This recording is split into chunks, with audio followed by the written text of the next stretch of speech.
화를 보내고 화를 피우자. 화장터에 도착했다. 뜨거운 열기가 아지랑이로 어른거렸다.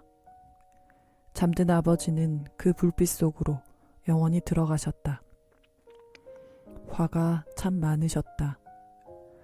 운전을 난폭하게 하셨고 화려한 욕도 자주 하셨다.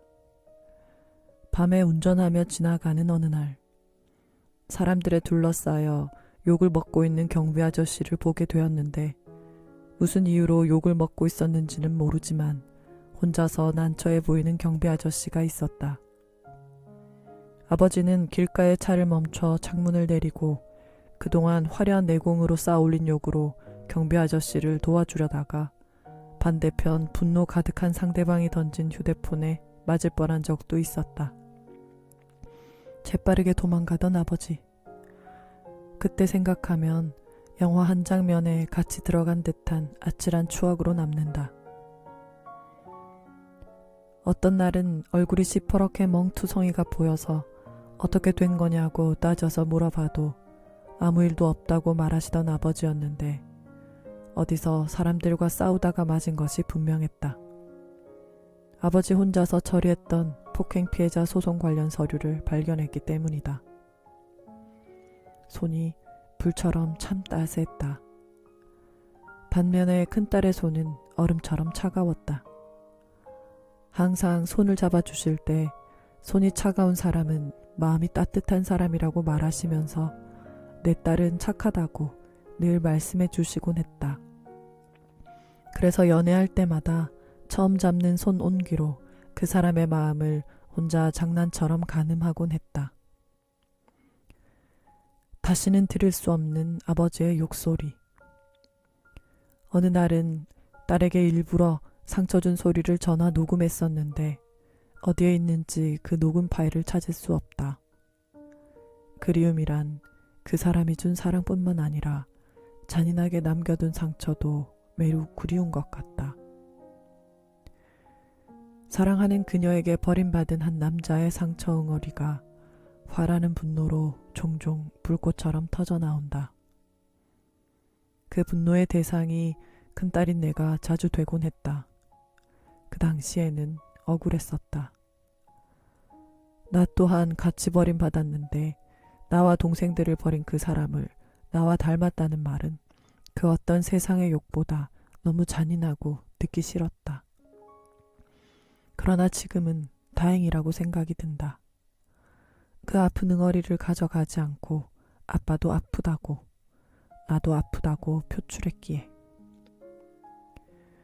결혼을 앞둔 나는 그 당시 나보다 더 어린 나이에 가정을 버린 어머니를 용서하고 싶다. 잘 기억나지 않지만 거울을 보면 늙어가는 내 얼굴에서 어머니가 아른거린다. 그녀를 용서하면 어머니와 아버지를 서럽게 미워했던 어린 나를 용서할 수 있을 것 같다. 불화를 보내고 꽃화를 피우자. 사람들에게 따스한 빛을 전하는 불을 주고 싶다. 내 아이에게는. 허니여름. 검은 살 이봄. 해질 무렵이면 앞집이나 옆집 아궁이를 차지하고 불을 뗐다. 매운 연기에 눈물 콧물 다 빼고 집에 오면 옷다 베리면서 만다고 너네 집에 불을 떼고 다니냐고 엄마가 혼을 내셨다. 변명할 것이 없었다.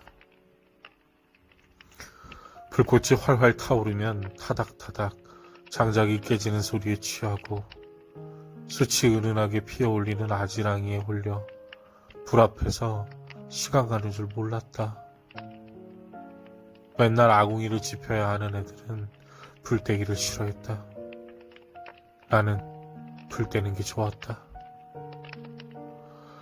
거부지기에 불이 붙으면서 불길이 일면 속이 확 트였고 부채질 몇 번이면 꺼져가던 불이 살아나는 것도 재미가 있었다. 불 뗀 다음날 아침에 맨발로 키를 쓰고 소금을 받으러 앞집에 가면 불 그만 떼고 다니라고 아저씨가 놀렸다. 작은 들 뒷산에 불이 났다고 했다. 여름에는 산딸기를 따먹고 겨울에는 크리스마스 추리 나무를 해오던 산에 검은 연기가 피어올랐다. 구경하지 말고 어서 집으로 들어가라고 애들을 다 보내고 어른들은 경운기며 양동이를 모두 끌어다 불을 껐다. 시냇물을 건너 우리 집까지 불이 넘어올까봐 마음을 졸이며 엄마 아빠를 기다렸다. 늦은 밤에 들어오신 두 분 머리에 하얀 재가 수북히 앉아 있었다. 다음날 만난 산은 검은 빛이었다. 다치면 안 되니까 절대 산에 가지 마라. 어제까지 친구 같았던 산이 무서워 보였다. 가까이 가지 못하고 멀리서 검은 땅을 보고 있으니 할머니가 따신 물에 불려서 때를 벗길 때 아파서 도망다녔던 기억이 떠올랐다. 산은 도망도 못 가고 타면서 얼마나 아팠을까 눈물이 났다. 어른들은 좀 더 빨리 꺼주지. 시냇물이 코앞에 있었는데 저렇게 많이 탈 때까지 불을 못 껐다니. 산이 탄 자리가 너무 커서 마음이 아팠다. 이듬해 식목일에는 국민학생, 중학생 모두 산에 올라 나무를 심었다. 삽을 들고 어린 나무를 들쳐매고 산에 올라 앞뒤 옆으로 줄을 서서 심었다. 산은 그 후로 몇 년을 더 검은 살까지 채로 지냈다. 그때 심은 나무들이 35살, 아직도 자라고 있는지는 알 수 없지만 지금은 어디에 불이 났었는지 분간이 안 간다. 주말에 시골에 가면 꼭 모닥불을 피운다. 친구들이랑 여행을 가서도 숲불 옵션이 있으면 꼭 시청한다. 여름이고 겨울이고 상관없다.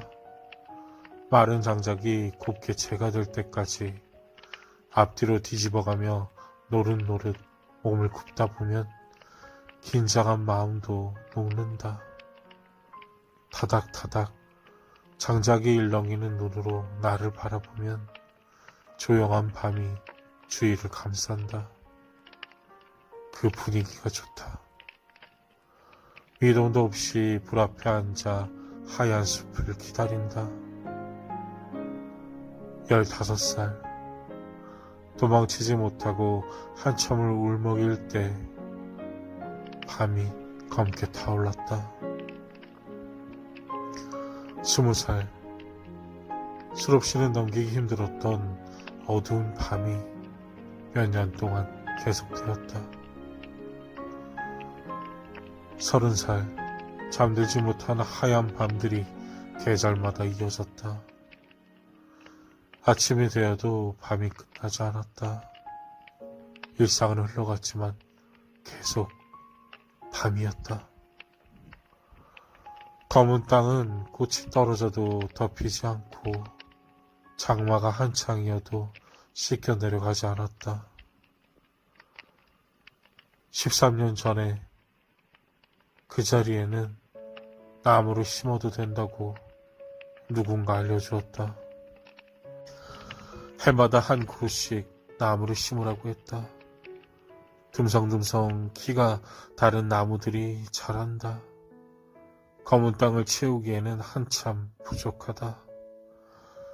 그래도 머리에 하얀 재가 앉을 때쯤에는 아름드리 나무가 가득한 숲이 검은 살을 덮어줬으면 좋겠다. 물고기엔 통각이 없다지. 도시의 사람들은 하나같이 통각을 잃어버린 물고기처럼 입을 거품거리며 담배를 태웠다. 제일 고통스러운 죽음은 불에 타서 죽는 거라고 하던데 생선구이가 반찬으로 올라올 때마다 물고기 눈은 퀭하니 동그랗고 눈물 흘린 흔적이란 건 어디에도 찾아볼 수가 없었다. 울기는 하나? 통각이 없으니 그럴 일은 없나? 제 살이 익어가는 고통을 모른다는 건 어쩌면 다행인가? 혹시 어쩌면 열기를 견디지 못하고 눈을 한 번은 감지 않았을까? 생선구이를 먹을 때면 대가리는 애써 외면한다. 그러면서도 채식주의자는 아니다.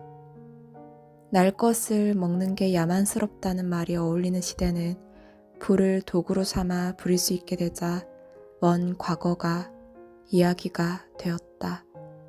하지만 어째서인지 이제는 불판 위에 구워지는 생물들을 바라보며 야만을 점검하라고 한다.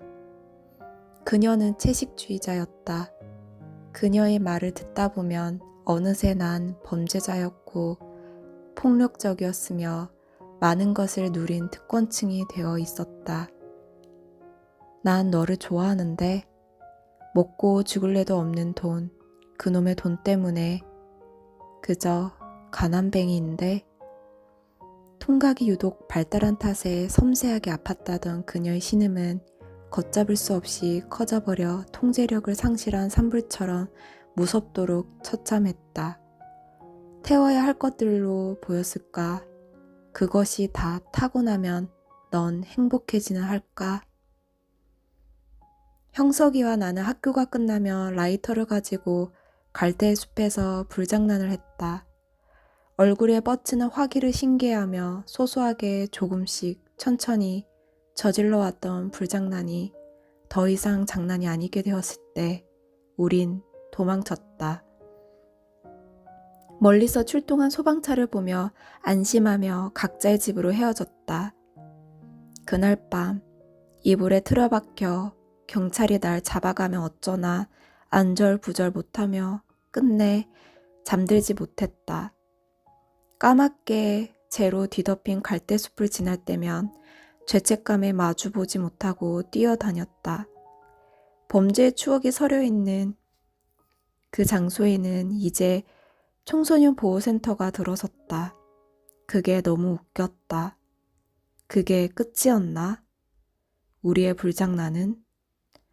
언제가 마지막이었는지 생각나지 않는다. 그 뒤로 몇 번은 더 불을 지르고 다녔던 것 같은데. 해피캣